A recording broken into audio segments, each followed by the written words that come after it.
Hola, bienvenidos a Devocionales Fuego de Dios. Hoy continuamos con nuestro estudio de los acontecimientos finales.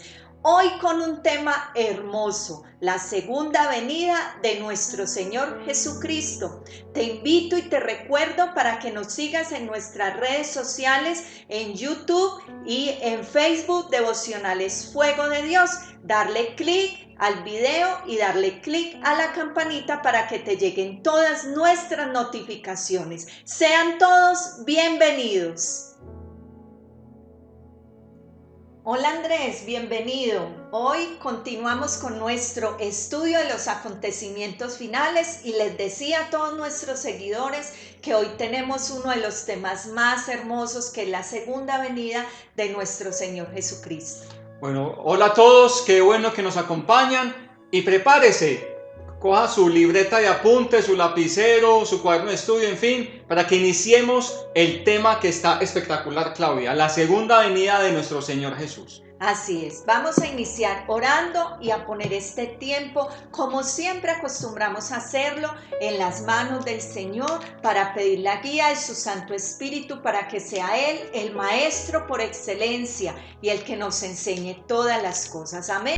Oramos. Vamos a orar entonces. Amado Dios, Padre Celestial, te bendecimos y te adoramos. La Amén. gloria es para ti, la alabanza Amén. y toda la adoración. Allí en casa, dile al Señor, Señor, heme aquí. Amén. Aquí está tu hijo o tu hija, Señor, y te pido que me hables, que me enseñes, que me instruyas en tu palabra, Señor. Amén. Habla, que tu siervo o que tu sierva escucha. Háblame en este día, por favor. Así es. En el nombre poderoso de Jesús. Amén y amén. Amén. Muy bien. Vamos a ir entonces a Apocalipsis capítulo 19, del versículo 11 al 16. Apocalipsis 19, versículo 11 al 16. Dice la palabra de Dios. Entonces vi el cielo abierto, y aquí un caballo blanco, y el que lo montaba se llamaba Fiel y Verdadero, y con justicia juzga y pelea. Sus ojos eran como llama de fuego, y había en su cabeza muchas diademas, y tenía un nombre escrito que ninguno conocía sino él mismo. Estaba vestido de una ropa teñida en sangre, y su nombre es el Verbo de Dios. A los ejércitos celestiales, vestidos de lino finísimo, blanco, limpio, les seguían en caballos blancos, y de su boca sale una espada aguda para herir con ella las naciones, y él regirá con vara de hierro, y él pisa el lagar del vino del furor de la ira de Dios Todopoderoso. Y en su vestidura y en su muslo tiene escrito este nombre: Rey de Reyes y Señor de Señores. Amén. Qué Así bello es. pasaje, Claudia, que estás leyendo. Y es uno de los pasajes muy bonitos y que se cumple esta promesa de la venida del Señor. Así es. Y aquí vemos uno de los momentos pues más dramáticos del Apocalipsis, el surgimiento de Jesucristo, el conquistador. Amén. Y vemos que el caballo blanco, y aquí está como la similitud de lo que estábamos aprendiendo en días pasados, con lo del caballo blanco en el cual estaba montado el anticristo. Y vemos acá la similitud, pero este caballo blanco sí es verdaderamente Jesús. Así es. Ese caballo blanco entonces es un símbolo de conquista. Viene el Señor Jesucristo con una imagen distinta, completamente distinta a la que nosotros lo hemos conocido en los evangelios, ¿cierto? Él desciende con gran poder, con gran gloria, y se llama Fiel y Verdadero. ¿Qué significa? Que es digno de toda confianza. Lo vimos también en otros de los estudios. Total confianza, total seguridad en Él. Es el único que trae verdad, que es genuino, que nunca miente. El versículo 12 que nos dice Andrés. Dice, sus ojos son como llama de fuego y sobre su cabeza hay muchas diademas y tiene un nombre escrito que ninguno conoce sino él mismo. Aquí vemos entonces una descripción de ese rey conquistador que ya viene, ¿cierto? Esos ojos como llama de fuego.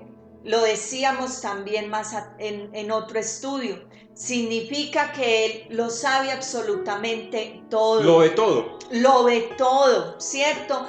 Tiene un poder que es irresistible, es glorioso, es majestuoso. Sus ojos entonces alcanzan a visualizar toda la humanidad entera, alcanzan a penetrar hasta el más íntimo de los pensamientos que hay en el corazón humano. Y también habla de muchas diademas.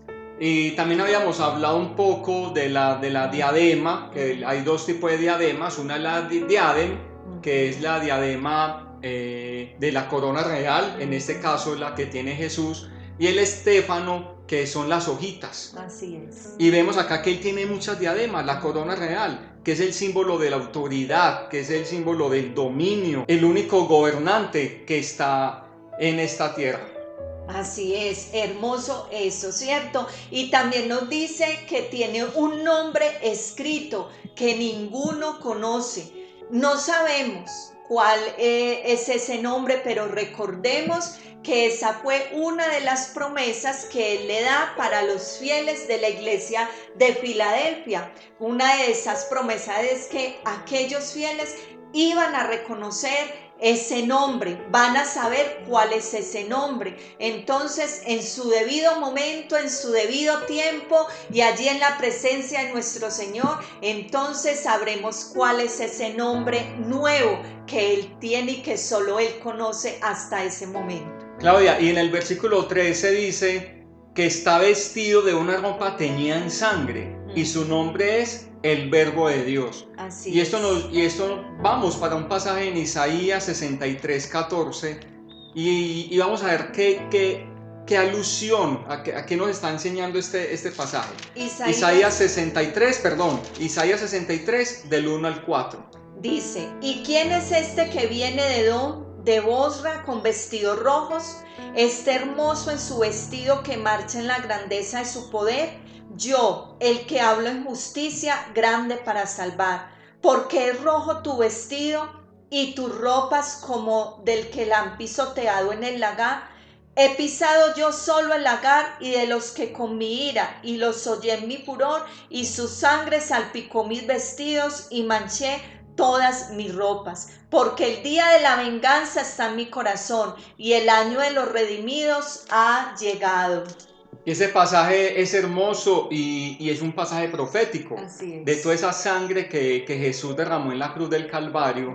Y también hace alusión cuando Jesús obviamente fue inmolado en la cruz, pero también mira que cuando Jesús vuelve tiene ese vestido lleno de sangre, símbolo de esa redención y de que Él pagó un precio, que todos decimos que la salvación es gratis para nosotros, pero Jesús pagó un precio muy alto, que hasta sus vestiduras están llenas de sangre. Así es, Isaías ya había tenido esa hermosa visión, ya el Señor le había revelado que cuando Él viniera, entonces vendría con esa ropa, ¿cierto? Vestido con ropas teñidas de sangre. Y aquí hay algo, porque pensamos que cuando Él venga, entonces vendría igual que sus fieles con vestiduras blancas, y no. Viene con esa ropa teñida en sangre, como ese símbolo, como decías Andrés, como esa recordación de esa sangre que se derramó en esa cruz, esa preciosa sangre que se derramó para expiar todos nuestros pecados. Y también Claudia dice que y su nombre es el Verbo de Dios. Y aquí hay algo muy importante y es otra evidencia más de que Jesús es Dios. Amén. Y no hay por qué tener esa confusión o esa duda o unos dicen, pero es que Él es el Hijo de Dios. Y el Hijo de Dios como que lo ponen en una categoría inferior. Y no, vemos que Jesús es Dios. Tanto el Padre es Dios, el Hijo es Dios y el Espíritu Santo es Dios, y los tres son uno. Así es, y eso de ese título que se le da a Él como el Verbo de Dios, también hace alusión a que Él viene a cumplir la profecía escrita y que todavía falta por cumplirse, ¿cierto? Y Él viene a dar cumplimiento a esas profecías. Y también algo muy bonito, y dice que los ejércitos en el versículo celestiales 14. Y los ejércitos celestiales vestidos de lino finísimo, blanco y limpio, les seguían en caballos blancos. Bueno, y vemos que el pueblo de Dios no se menciona ningún tipo de armadura o de armas, porque aunque descendemos con Él, pero no tenemos ningún tipo de armas como para pelear. Solamente venimos con esas vestiduras blancas, limpias y de lino, un lino muy finísimo. Así es, y se refiere que ya hemos sido allí, estamos ya en la eternidad, hemos sido ya redimidos, salvos, ya hemos sido entonces justificados y venimos con Él acompañándolo en ese momento glorioso donde Él viene a dar cumplimiento a esas profecías. Muy bien, y vemos también en el versículo que decía en el 15, que de su boca sale una espada aguda para herir con ella a las naciones, y él va a pastorear con vara de hierro. ¿Qué significa esta vara? Bueno, ese versículo entonces, cuando dice que Él viene y que de su boca sale una espada aguda, nosotros ya sabemos a qué hace alusión la espada, ¿cierto? Sí. Y es la palabra, es el poder de la palabra de Dios. Amén. Aquí tenemos que entender que es por esa palabra que ya está escrita, que Él viene a dar cumplimiento, que Él va a vencer a todos sus enemigos, como dice ahí, que Él va a regir o que Él va a herir a todas las naciones. Pero nosotros esperamos que fuera de pronto una guerra cuerpo a cuerpo, que sacábamos nuestra espada. No, el único que va a sacar la espada, pero de su boca, y la espada de su palabra, es el Señor Jesucristo, y con eso es suficiente para vencer a todos sus enemigos. Es hermoso esto. Así es, y se va a cumplir lo que dice en el Salmo 2. Así es. En el Salmo 2 dice que Él viene ya a juzgar, que Él viene ya a establecer su reino, que Él viene a gobernar, que Él viene a reinar en triunfo. Ese Salmo 2 que también es un salmo, ¿sí? Que hace alusión al reinado de Jesucristo aquí en la tierra. Un salmo profético. Así es. Muy bien, entonces eso era una explicación de lo que era este pasaje cuando Jesús ya viene en la segunda venida. Vamos entonces a hablar acerca de esa segunda venida, y es la esperanza, podemos decir, de la segunda venida de nuestro Señor Jesús, que lo primero es la esperanza de todos nosotros los creyentes. Sí. ¿Por qué la esperanza? Porque aquí nos damos cuenta de que el Señor sigue estando al control de todas las cosas, que Él es fiel a las promesas y que Él es fiel a esas profecías bíblicas que todavía faltan por cumplirse. Bueno, y vemos que en la primera venida, que se cumplió la profecía de todos esos profetas del Antiguo Testamento, Jesús fue el cumplimiento de esa profecía.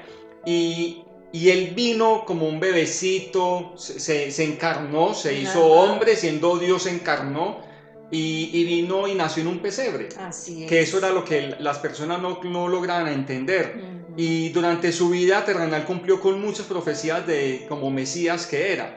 Por ejemplo, se cumplió el nacimiento, que fue en Belén, en un pesebre. De una virgen. Que nació de una virgen, que obviamente María era virgen, que fue por obra y gracia del Espíritu Santo.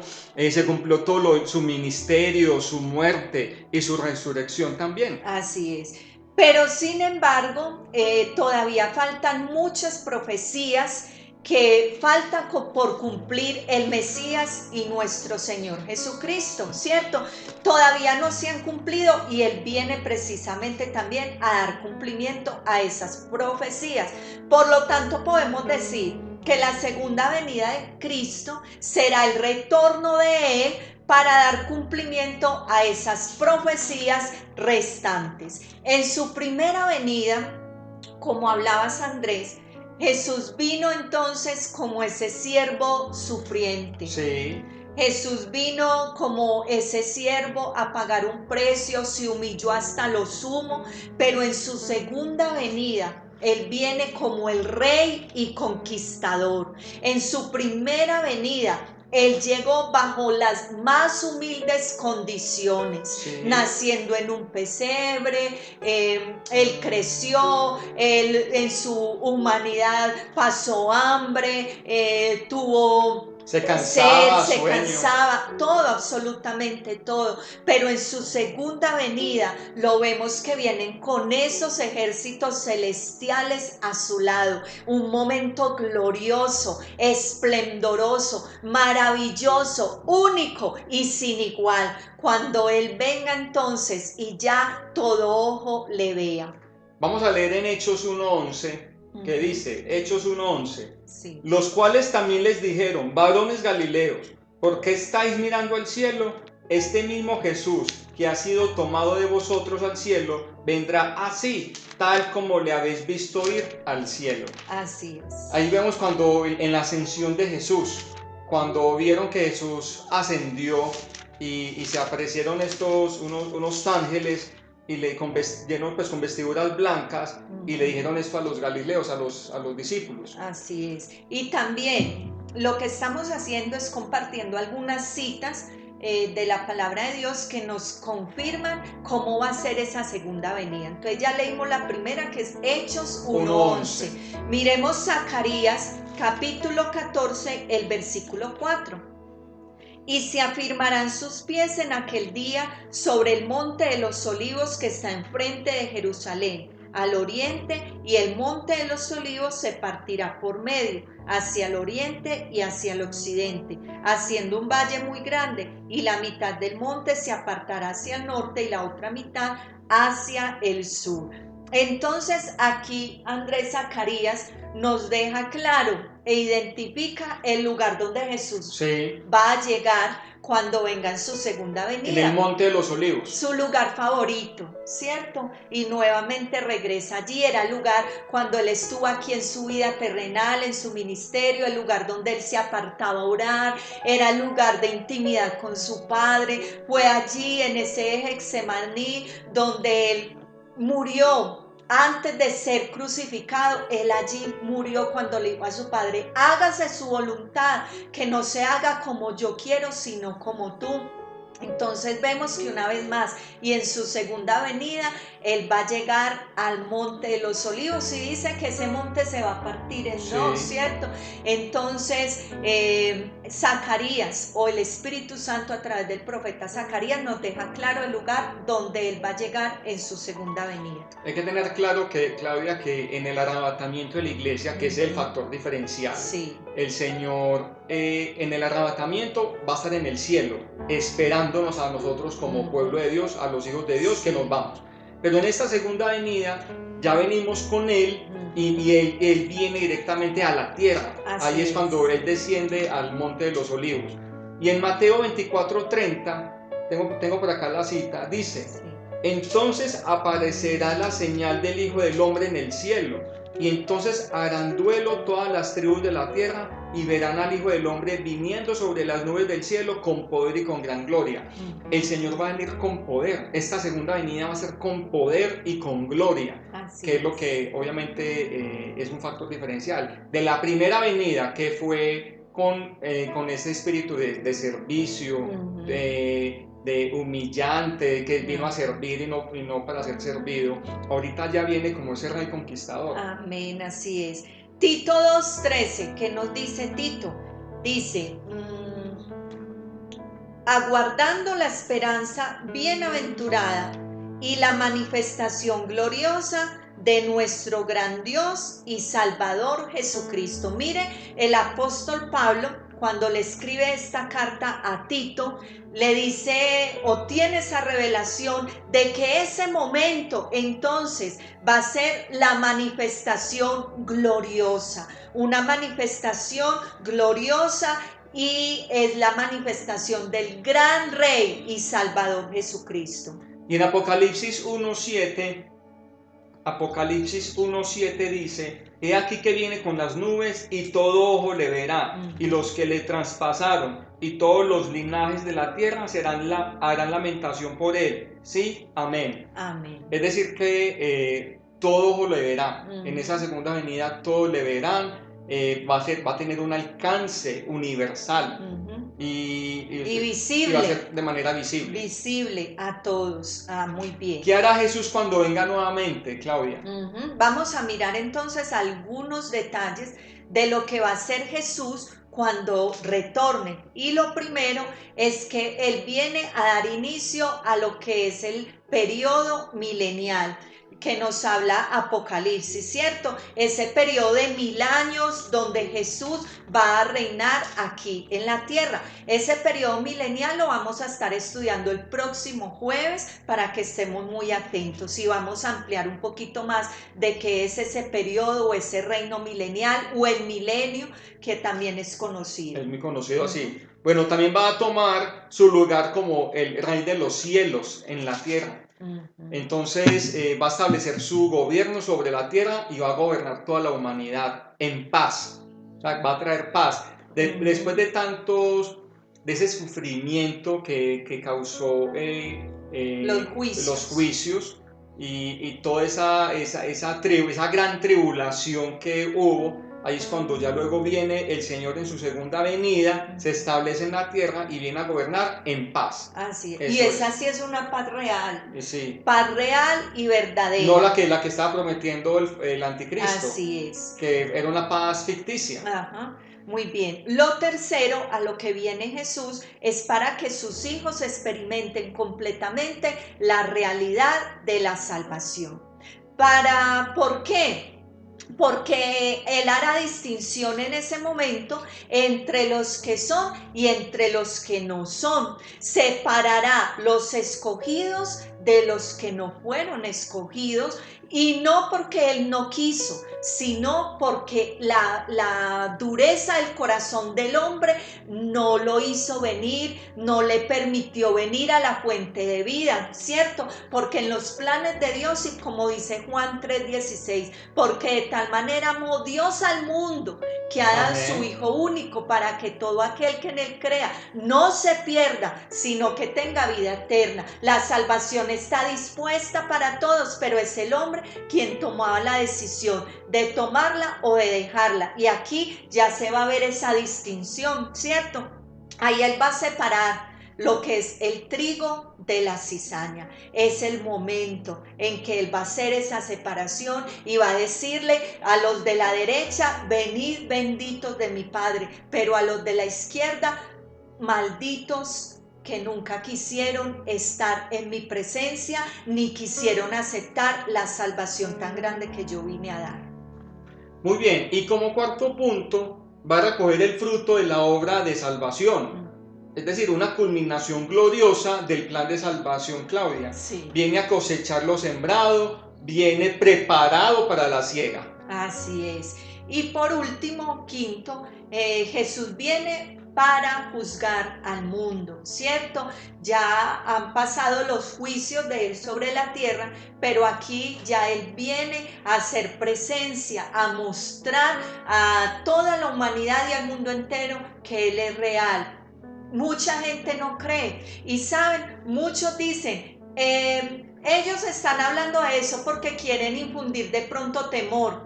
Nosotros no estamos hablando por nuestra cuenta, nosotros estamos hablando lo que dice la bendita y gloriosa palabra de Dios, y es una realidad lo que va a suceder, pero que hoy también una realidad es que estás a tiempo de venir a Jesús y salvar tu vida. No, y la idea es hablar de la Biblia y eso hace parte de este libro sagrado. Así es. Entonces, sino que no queremos escuchar juicios y al hombre no le gusta escuchar condenación, porque obviamente se siente quizás que va a ser castigado porque no ha querido obedecer a Dios.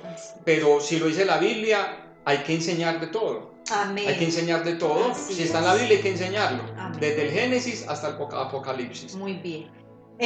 Miremos entonces que Jesús, cuando Él retorna, cuando Él viene, inmediatamente se va a dar lo que es la batalla del Armagedón. Vamos a leer ahí mismo en Apocalipsis 19, versículo 19 al 21, nos describe qué va a pasar en esta batalla. ¿Lo leo? Sí. Apocalipsis 19:19 dice: y vi a la bestia y a los reyes de la tierra y a sus ejércitos reunidos para guerrear contra el que montaba el caballo y contra su ejército. 20. Y la bestia fue apresada y con ella el falso profeta que había hecho delante de ella las señales con las cuales había engañado a los que recibieron la marca de la bestia y habían adorado su imagen. Estos dos fueron lanzados vivos dentro de un lago de fuego que arde con azufre, y los demás fueron muertos con la espada que salía de la boca del que montaba el caballo, y todas las aves se saciaron de las carnes de ellos. Así es, aquí nos describe entonces lo que es la batalla del Armagedón. Esa palabra Armagedón viene de la palabra hebrea Har Magedone, que significa el monte Megiddo. Hace referencia a esa futura batalla en la cual Dios va a intervenir y va a destruir a los ejércitos del anticristo, como nos lo describe en Apocalipsis 16:16, ¿cierto? 16:16 dice, y los reunió en el lugar que en hebreo se llama Armagedón. En ese lugar están los ejércitos que convocaron a aquellos demonios que fueron sacados del río Éufrates. Lo vimos que en un abrir y cerrar de ojos tenían un ejército de 200 millones, dice Juan, que escuchó muy bien el número. Y esa es la batalla, están todos ya allí reunidos para pelear contra Jesús, para pelear contra el ungido, para pelear contra el Rey de Reyes y el Señor de Señores. Pero a mí me impacta mucho, Andrés, porque lo que hace Jesús, y nos dice la palabra de Dios, es que Él viene y lanza entonces a lo que es la bestia y el falso profeta. Recordemos que la bestia es el anticristo y el falso profeta, y hacen parte de lo que es la Trinidad diabólica y satánica e infernal. A estos de una vez los lanza, nos dice la palabra, al lago de fuego, ¿cierto? Pero que los demás fueron muertos ¿con qué? Con la espada. Con la espada que salía de la boca. Que salía de su boca, ¿cierto? O sea, con su sola palabra los venció, los derrotó, los aniquiló. Entonces vemos que esta va a ser una batalla casi que instantánea. Y esto ya está escrito, es decir, va a tener su cumplimiento. El diablo y lo que es el anticristo, en este caso la bestia, y el falso profeta, saben cuál es el fin de ellos. Ajá. Mire que fueron lanzados vivos al lago de fuego, que ardía, y dice por acá también que arde con azufre. Así es. Y mire lo que dice en el versículo 21, que los demás fueron muertos con la espada que salía de la boca del que montaba el caballo, y todas las aves se saciaron de las carnes de ellos. Y en el versículo 18 lo decía, leámoslo desde el 16. Y en sus vestiduras y en su muslo tiene escrito este nombre, Rey de Reyes y Señor de Señores. Y vi un ángel que estaba en pie en el sol y clamó a gran voz diciendo a todas las aves que vuelan en medio del cielo, venid y congregaos a la gran cena de Dios, para que comáis carnes de ¿quién? De reyes, de capitanes, carnes de fuertes, carnes de caballos y de sus jinetes, carnes de todos los libres y esclavos, pequeños y grandes, un banquete para las aves, ¿sí? En esa destrucción que va a haber en ese momento, ¿cierto? Claudia, entonces, y leamos Apocalipsis 20, versículo 1 y 3, al 3. Sí, dice, y vi un ángel que descendía del cielo con la llave del abismo y una gran cadena en la mano, y prendió al dragón, a la serpiente antigua, que es el diablo, y Satanás, y lo ató por 1000 años. Y lo arrojó al abismo y lo encerró, y puso su sello sobre él para que no engañase más a las naciones hasta que fuesen cumplidos 1000 años. Y después de esto debe ser desatado por un poco de tiempo. Entonces vemos que aquí el anticristo, que es la bestia y el falso profeta, de una lo lanza al abismo, pero que a Satanás lo ata, lo manda atar, ¿cierto? Lo manda atar por 1000 años. Pero me llama mucho la atención, Andrés, que es que el que ata a Satanás ni siquiera es el mismo, es un ángel.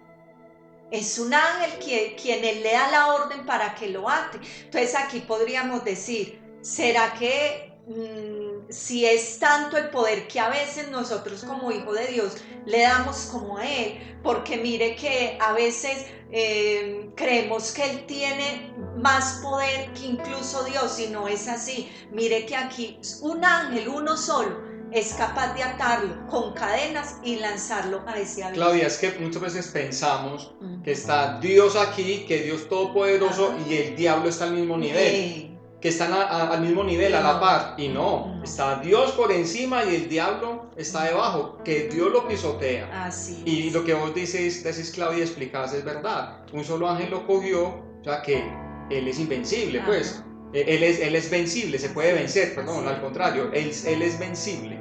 O sea que un ángel puede pelear cara a cara y se vence. Así es. Entonces vemos, volviendo a lo que es la batalla del Armagedón, ya vemos qué pasa primero, ¿cierto? Entonces vemos que aquí ya es muerto todos estos reyes por la espada que tenía en la boca Jesús, que el anticristo y la bestia son lanzados allí, que Satanás es atado entonces por 1000 años, y que en esa multitud de personas involucradas en esta batalla entonces van a ser todas esas naciones que se reúnen para luchar contra Jesús. Claudia, ve, y aquí volviendo al tema anterior, tú hacías la claridad de la Trinidad. Entonces vemos que es el anticristo como bestia, que hacen la imagen de él, la imagen que hacía señales, milagros, todo. Ese es uno de los tres. El otro es el falso profeta, y está el dragón, que es Satanás.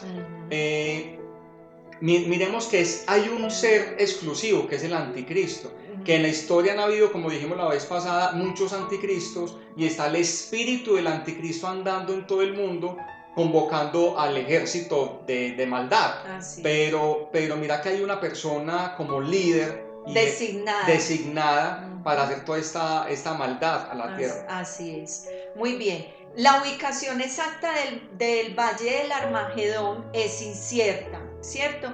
Pero la localización más probable son las colinas que rodean el Valle de Megiddo, a unos 97 kilómetros al norte de la ciudad de Jerusalén.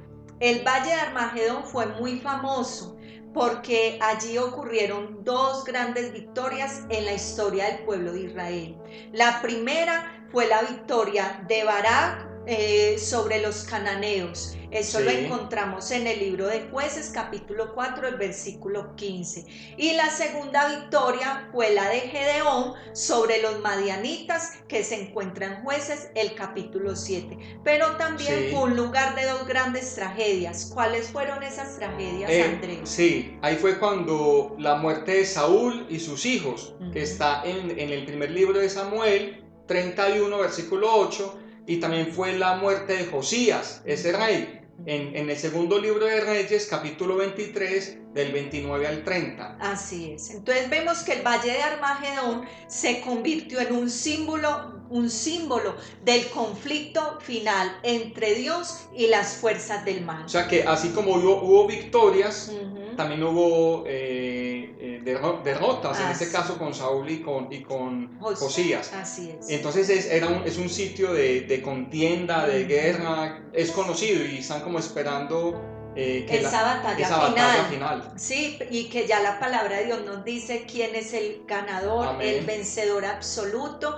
Entonces, según la palabra de Dios, entonces, esto es lo que va a pasar en lo que es la batalla del Armagedón. El Señor viene a destruir todos aquellos reyes y naciones que se le unieron al anticristo para salir contra él, pero en un momentico los vence con la espada de su boca. Entonces ahí también lanza lo que es al anticristo y al falso profeta al lago de fuego, y que a Satanás es atado por 1000 años. Así es, esa es la claridad. A Satanás lo ata por 1000 años, mientras que el anticristo y el falso profeta al lago de fuego. Y a los otros que se les habían unido, las aves se los comen. Así es un banquete para las aves. Como el mismo ángel convocó que vinieran todas las aves del cielo al banquete que estaba preparado para ellos. Tremendo esto, pero nosotros vamos a estar ahí, expectantes, al lado de nuestro Señor Jesucristo. Y lo más glorioso, Andrés, al lado del vencedor, del que va a ganar, Así es. del que tiene la victoria asegurada. Yo no quiero estar en el otro bando. ¿Tú en qué bando quieres estar? ¿Del que va a ganar o del que ya está vencido? Tú decides, porque todavía es tiempo de salvación. Vamos a orar. Vamos a orar entonces. Sí, ahorita tenemos la opción de poder elegir. Acepta y cree en el Señor Jesús. Amén. Tienes que tomar esa decisión. Sabemos que la carne es débil, sabemos que los placeres que ofrece el mundo quizás puede traer una alegría momentánea, pasajera, pero no es la felicidad entera. Lo que tenemos que proyectarnos y tener la visión, o sea, mirarnos a futuro, si nos conviene o no nos conviene. Y vemos que definitivamente no conviene estar en el otro bando. Así es. Entonces hay esperanza. Acepta a Jesús en este momento, haz la oración con nosotros. Y es el tiempo de salvación. La salvación, Claudia, todo el mundo piensa que es después de que la gente se muere. No. Y la salvación pues desde ahora, estando en vida. Así entonces que cuando en cualquier momento, por enfermedad, por un accidente, te vayas de este mundo, te vayas directico para el cielo y a disfrutar todos esos banquetes y todas estas maravillas que el Señor tiene preparado para la iglesia. Es como dice la palabra de Dios, que el mundo pasa y sus deseos, pero el que hace la voluntad de Dios va a permanecer para siempre. Amén. Amén. Entonces haz conmigo esta oración. Amado Dios, en este día vengo delante de ti. Perdóname, vengo con un corazón arrepentido. Perdóname porque he sido desobediente, a veces me he llenado de incredulidad, no he seguido tus pasos, he hecho negocios sucios, he hecho mentiras, he sido falso, he engañado a mi pareja. No sé, pídele perdón a Dios por lo que has hecho y no hay pecado que Dios no pueda perdonar. Amén. En este momento pídele perdón.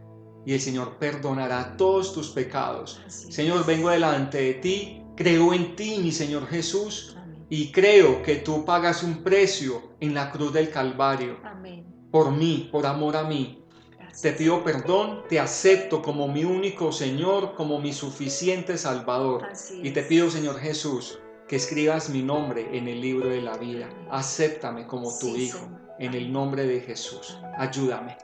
Amén. Señor, en el nombre poderoso de Jesús te pido en este día, te pedimos que seas tú bendiciendo cada persona que hizo esta oración y cada persona que está allá viendo este video, las personas que han estado siguiéndonos en este estudio. Bendíceles en gran manera. Sí, Señor, que seas tú trayendo salvación, danos la seguridad de salvación. Si tú eres creyente, si hay personas que son creyentes pero tienen todavía ese miedo, ese temor de si son salvos o no lo son, ayúdales, dales el convencimiento y la seguridad de salvación en el nombre de Jesús. Tú eres un hijo de Dios, tú eres una hija de Dios, por lo tanto no hay de qué temer. Tú perteneces al bando del campeón, del victorioso. Aleluya. En el nombre de Cristo Jesús. Ayúdale con esas debilidades, ayúdale con esas ataduras y trae libertad a sus vidas. En el nombre de Jesús, todo espíritu de alcoholismo, todo espíritu de prostitución, todo espíritu de hechicería, en el nombre de Jesús te atamos, te reprendemos y te echamos fuera de la vida de estas personas, en el nombre poderoso de Cristo Jesús. Todo espíritu de enfermedad, te vas ahora de estos cuerpos. Espíritu de opresión, te vas ahora. Y declaramos, enviamos palabra de sanidad sobre estos cuerpos.